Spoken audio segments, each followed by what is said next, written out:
Hello, welcome back to tarot talks Tamil.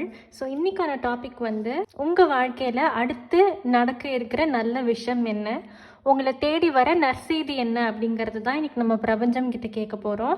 உங்கள் முன்னாடி நான் இன்றைக்கி 2 செட் ஆஃப் கார்ட்ஸ் வச்சுருக்கேன். First set of cards and second set of cards. So இந்த ரெண்டில் எது உங்களோட அட்டென்ஷனை ரொம்ப ஈர்க்குதோ அந்த கார்டில் உங்களுக்கான குட் நியூஸ் வெயிட் பண்ணிகிட்ருக்கு.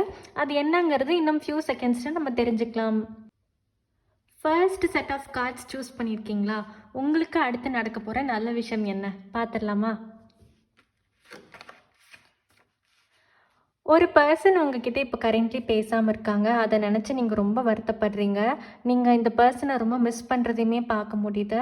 ஸோ இந்த பர்சன்கிட்ட இருந்து உங்களுக்கு அடுத்த ஒரு 9 நாட்களுக்குள்ளார ஒரு நல்ல தகவல் உங்களை தேடி வரும். இது யாராக வேணாலும் இருக்கலாம். இந்த பர்சனே உங்ககிட்ட வந்து அது என்ன விஷயம், என்ன ப்ராப்ளம், அதுக்கு என்ன சொல்யூஷன் அப்படிங்கிறதையுமே வந்து உங்ககிட்ட சொல்ல போகிறாங்க. இந்த ரீடிங்கை நீங்கள் மேனிஃபெஸ்ட் பண்ணணும்னு நினைக்கிறீங்க அப்படின்னா கம்யூனிகேஷன் அப்படின்னு சொல்லிட்டு கண்டிப்பாக கீழே காமெண்ட் பண்ணுங்கள். Second set of cards choose பண்ணியிருக்கீங்களா? உங்களுக்கு யூனிவர்ஸ் கொடுக்க போகிற நற்செய்தி என்னன்னு பார்க்கலாமா? இது கண்டிப்பாக ஒரு லவ் சிச்சுவேஷன் தான். ஸோ உங்களோட பர்சன் ஒரு முடிவு எடுக்கிறதுல ரொம்ப கஷ்டப்பட்டுட்டு இருக்காங்க. நீங்களா இன்னொருத்தவங்களான்னு சொல்லிட்டு அவங்க ரொம்ப தடுமாறிட்டு இருக்காங்க அப்படின்னா கண்டிப்பாக உங்களோட பர்சன் வந்து உங்களை தான் சூஸ் பண்ணுவாங்க அப்படிங்கிற ஒரு விஷயமே நம்ம பார்க்குறோம்.